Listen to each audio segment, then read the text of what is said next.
So we understand that 31 million is going to be going to Qualcomm. What really have they won here in this San Diego court?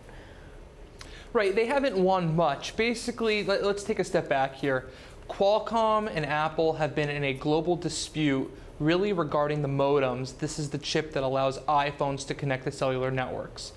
Qualcomm has been claiming that Apple has been infringing on their patents or their usage of modems for years now, and Apple has been saying that modems are standards essentials, which basically means that these are part of the industry. This is not anything unique to Qualcomm.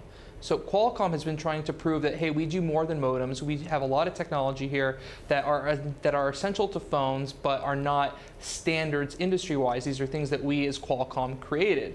And what the jury ruled today is on 3 patents related to battery management technology and graphics processing on smartphones and other devices, that these are patents that Apple is infringing on that are owned by Qualcomm. So this is a small win in the grand scheme of things. This is just the first of many different jury trials that are going on globally here. So yes, this is notable. This is the first jury trial won for Qualcomm in this situation, but this is not the end-all be-all. And at the end of the day, $31.6 million isn't much to lose sleep over for Apple. Yeah, certainly not.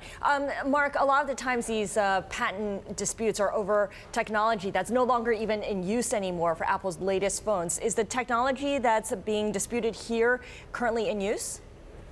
Well, I mean, the core of the entire lawsuit, not today's jury trial specific, is about modems.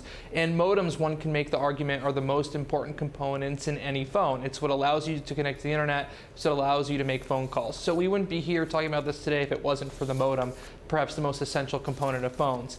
These ones specifically, these are things, battery management and graphics processing, these are things that all smartphones use. These are very essential for these technology giants. In recent months, Apple has released software updates for some of its phones in China to work around some of the patent claims from Qualcomm. These are 3 that the jury still found Apple to be infringing that are owned by Qualcomm.